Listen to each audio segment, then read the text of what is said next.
दोस्तों नमस्कार। आइए साइंस के दूसरे पार्ट में हम चलते हैं और इसमें हम लोग क्या पढ़ेंगे, जीवधारियों को वर्गीकरण, ठीक है। और उसमें क्या देखते कैसे कैसे इसको कैरोलस लीनियस, जिसको फादर ऑफ टेक्सोनॉमी कहा जाता है, उन्होंने पूरे जीव जगत को दो वर्गों में डिवाइड किया। और उसके बाद आगे आते हैं आर.एच. व्हिटकर, इन्होंने क्या किया कि पूरे जीव जगत को, उन दो जगतों को 5 जगत में डिवाइड कर दिया।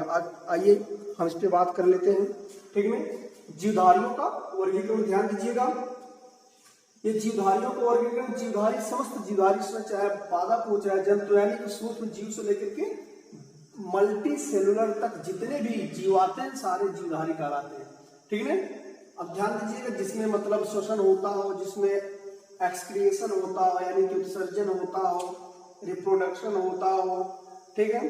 इसके अलावा आपका पाचन होता, पोषण होता, न्यूट्रिशन, मतलब सारी क्रियाएं जिन भी वस्तुओं होती हैं वो सभी लिविंग थिंग्स होती हैं, यानी जीवित वस्तुएं होती हैं, सजीव निर्जीव, ये आप तो जानते ही हैं, ठीक है। तो यहाँ पर ध्यान दीजिएगा, जीवधारियों को वर्गीकरण, ये कैरोलस लीनियस, आप इनका नाम सुने होंगे, ये बहुत प्रसिद्ध है इस मामले में।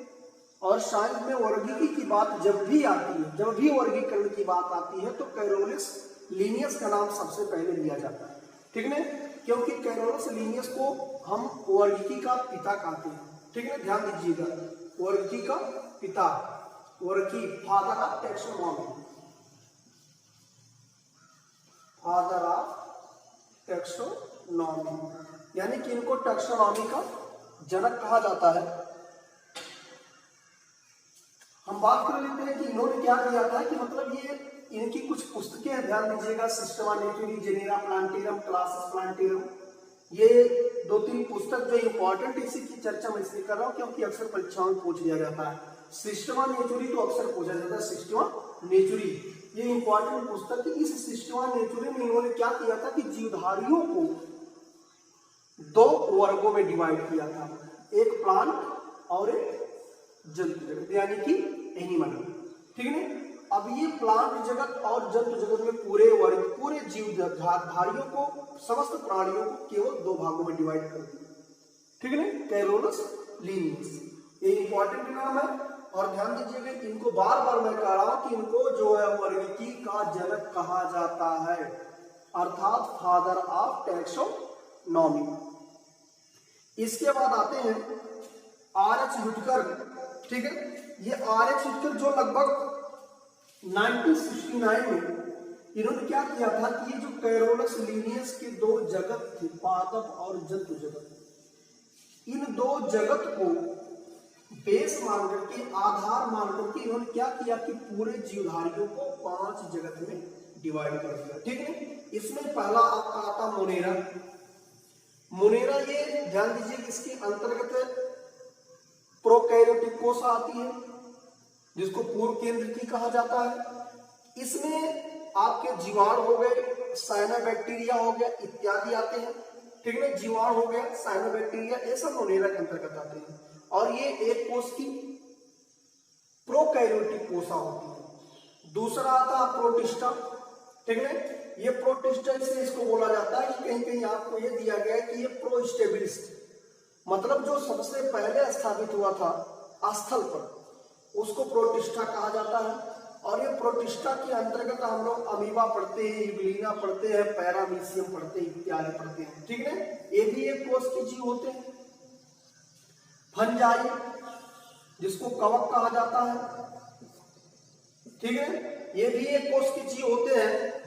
और इसमें क्या होता है, यूकैरियोटिक होते हैं, यूकैरियोटिक कोशिका होती है। इसकी चर्चा मैं कर चुका हूं, थोड़ा सा बताया था कि मतलब कोशिकाएं रचना के आधार पर 2 प्रकार की होती है, एक प्रोकैरियोटिक होती है और एक यूकैरियोटिक होती है।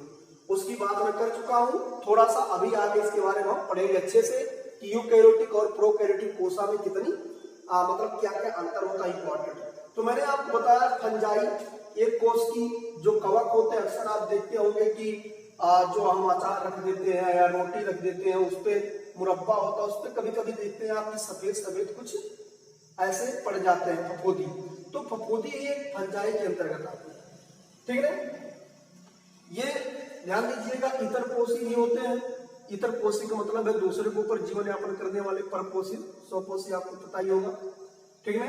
हेटेरोजीनियस और होमोजीनियस। प्लांटी, ये पादप इसके अंतर्गत शैवाल से लेकर के, ठीक है, शैवाल से लेकर के जितने भी बहुकोशिकीय पौधे होते हैं सारे प्लांट में या पौधों के अंतर्गत रखे जाते हैं। शैवाल से नीचे के जितने भी छोटे छोटे, चाहे हो जैसे इसके अंतर्गत काई हम ले लेते हैं, ये सारी चीजें सब पौधों से नीचे आते हैं। इसके बाद आते हैं हम एनिमलिया। अब एनिमलिया इसमें सारे जंतु आ जाते हैं, चाहे वो आपका व्हेल हो, मानव हो, गाय भैंस बकरी, मतलब कॉर्डेटा नॉन कॉर्डेटा जितने भी आते हैं सारे इसी के अंतर्गत आ जाते हैं एनिमलिया में, ठीक है ना। कॉर्डेटा नॉन कॉर्डेटा, इसके अलावा बहुत सारे आपका हाइड्रा हो गया, ठीक है, पोरीफेरा हो गया, निडेरिया हो गया, मोलस्का हो गया, ये जितने भी मैं फाइलम की बात कर रहा हूँ सारे एनिमलिया के अंतर्गत आते हैं। तो ये तो था आपका एक 60 जीवधारियों का वर्गीकरण। इसमें आप इतना याद रखिएगा कि मोनेरा एक कोष की जीव होता है, ठीक है, ये प्रोकैरियोटिक कोष होते हैं। प्रोटिस्टा भी एक कोष की जीव होता है, ये भी यूकेरियोटिक होते हैं, एक कोष की होते हैं। उसके बाद आते हैं हम यूकेरियोटिक, ये प्रोकैरियोटिक, ये यूकेरियोटिक, ये भी यूकेरियोटिक, ये भी यूकेरियोटिक, ये भी यूकेरियोटिक। मतलब केवल मोनेरा को छोड़ करके सारे जगत जो होते हैं यूकेरियोटिक होते हैं, ठीक है। तो यहाँ से आपको बस इतना जानकारी याद रखना है कि कैरोलस लिनियस को वर्गीकी का पिता कहा जाता है। इन्होंने पूरे जीवधारियों को 2 भागों में डिवाइड किया था, पादप जगत और जंतु जगत में। इनकी कुछ पुस्तक इंपॉर्टेंट है, Systema नेचुरी, genera plantarum, classes plantarum. इसके बाद आर.एच. विटकर ने 1969 में उन 2 जगत के आधार पर 5 जगत में डिवाइड किया था, मोनेरा, प्रोटिस्टा, फंजाई, प्लांटी और एनिमलिया। तो इसके बाद हम आते हैं, अभी बात करेंगे आपसे सेल की बात करेंगे। आज इसमें इस वीडियो में इतना ही, अगली वीडियो में हम सेल की बात करेंगे। Thank you.